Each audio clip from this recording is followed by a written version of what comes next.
In this session, we will see about personal action planning because whatever we just learn, whatever we just want to execute in our life, if we'll not do anything, if we'll not take any action, there is no use.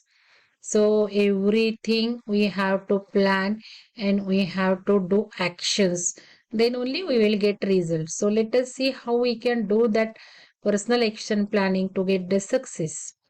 So action planning is the process. It is the process of turning your strategy and goals into action. Whatever you have decided that you should get it, that you have to make the plan. You have to do the process of turning your strategy and goals into action. So, taking your ideas and planning how to make them reality, we have discussed various tools, techniques, beliefs, and then you have to bring it into reality. Whatever ideas you have to plan it and you have to make action planning. So, in other words, action planning is working out what exactly you need to do to get where you want to be. Suppose we are discussing about that you will have gold medal. In the forthcoming exam, you will have gold medal. We have seen how to think, how to make our thoughts, how to change our belief, where we have to focus, that we have discussed. But whatever we have discussed, you have to make action plan. Suppose how you will implement meditation, when you will do meditation, you will require to do meditation, you will require to do manifestation techniques, you will require to coach yourself, you will require to reward yourself, so that you have to put in action planning. So what exactly you need to do, when you will require to do, it has to commit. So whether those are personal goals or organizational goals or your life goals or societal goals, it doesn't matter, as the skills required are the same, techniques required are the same, tools required are the same. For all levels of goals, you need to do action planning. Okay. So, what is the action planning? There are different steps. So, breaking down the action plan into step is very important because you cannot just say only in one step or think in one step what actions you will make. So, there are different steps. So, in action planning, first step is identify the broad actions needed to achieve each of your intermediate milestones. Okay. Identifying broad action means what? Suppose now your first step is doing meditations. So this is your broad action, suppose. But you have to consider that you have to split that actions also in the next step. So first step will be broad actions needed to achieve each of your intermediate milestones. Okay.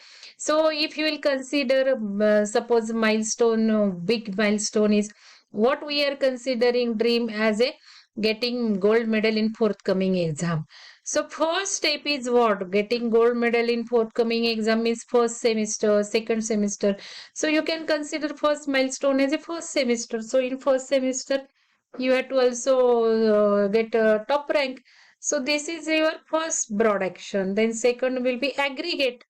So like that, split your actions into broad actions first in first step. Then this is relatively easy. This is very relatively easy to think as the broad actions and keep the actions broad. At for example, create study plan, placement plan.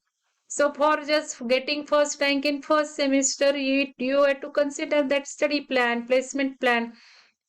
Then what will be the second step after just splitting at broad levels?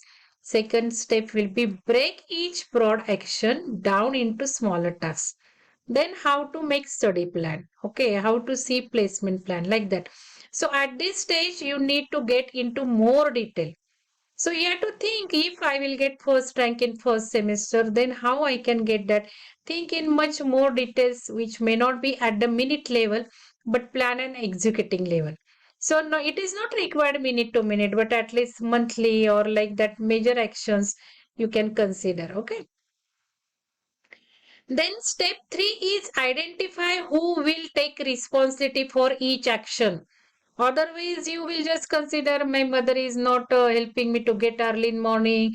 She is not serving me good food. Whatever you will just throw your responsibility on others, or teachers have not given good marks, internal marks, like that. No, you have to identify who will be sole responsible. Identify who will take whole responsibility for each actions. There is an easy rule here. If you can't identify one individual, then you are either not working at level of sufficient detail in tasks, or have not moved to a high enough job responsibility level. Suppose you are in the job and you are just considering what dream should be achieved, what should be action planning. So every step who will be doing, from your teammate, from your employer, you have to understand that who will be responsible for what. Okay. If you are planning personally, you will be only responsible. But if you are planning for organization or for your team goals, then you have to identify who will be responsible. That is very important step in action planning. Like X will do this, Y will do the responsibility. You have to make it clear. Okay. So as a leader, you will plan and then you will inform your team members also. So identifying that who will be responsible for major steps, it is very essential. And then step 4 is work out what could possibly go wrong and some contingency plans. So you have to understand what contingency can arrive, what will be going wrong, and risk management also you have to think.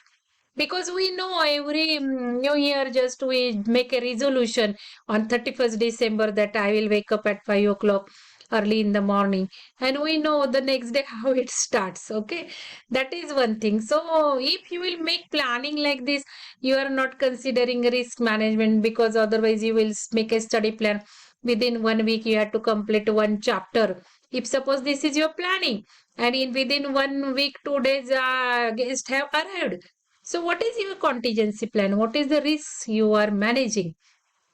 That you have to think. Otherwise, you need to go out of stations for some urgent work. So, what is the use of that if you could not complete one chapter in 1 week? So, you have to think all this into considerations, and you have to make what will go wrong, what is the possibility here. Predict it. We have just seen in good model also to think this. So, if you'll do good model as discussed in goal setting model, then you can understand in better way. Okay, so make a contingency plan, what will go wrong, take the space in your action planning for that. So fundamentally you are more likely the responsible owner for each action. Need to take a look at the equation, what could possibly go wrong. So in new year resolution, instead of just saying or making action plan every day I will wake up at 5 o'clock, instead of that, suppose we will make a plan, 3 days we will wake up early and we'll go for walking. Then 3 days are possible. I am keeping one contingency. Suppose Tuesday I will not able to go. Wednesday I will go, like that. Or suppose if I will not go for walking 3 days, then how much kilometer I have to say in 1 week, that we can just specify. So like this we have to think it. You are there, they need to work out how likely start that is to happen, and how catastrophic it would be if it did happen. Okay, so catastrophications we have to also think. Suddenly certain series of obstacles can come. So this is step 4 we have to consider, and then we have to make contingency planning also. In action planning, contingency planning has to be there. Step 5 will be take a long hard look at what else is going on. In the whether it's contributing to the strategy. This is surprisingly difficult to do. See what is mentioned. Take a long hard look at what else is going on. In the whether it's contributing to the strategy. Means in action planning, it is also important to observe what is going on and what changes are required to do. That has to be in action planning. So it's very difficult, but you have to do. Areas which are not contributing to the overall strategy, or at best are something of a backwater, are usually very aware of the fact and also of the danger to their jobs created by the situation.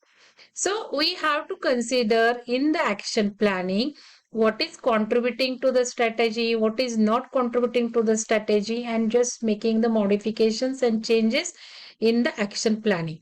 And then the step 6 is stop those actions and areas which are not contributing to the strategy or actively damaging it. It may be best to focus on those areas, if any, that are actively damaging the strategy rather than just not contributing. So contribution is very less water action planning you are doing, and then it is not contribution and strategy is getting damaged. So you have to think while doing this, you have to modify that, and changes you had to do. That is also required in action planning. So you will see that every 1 week I will just check it and changes will be made. That can be also in action planning. After 1 month, I have to see that, I have to monitor that. So this action has to enter in our action planning, right? So that way you have to make action planning thinking all this. So if you set complete goals and want to reach them, you still need an action plan with those goals. An action plan is a monitor for accomplishment of the goals. So that is very important. And this way you can just make action planning, then your action planning will be successful. Okay. So we'll see ahead then how to do that.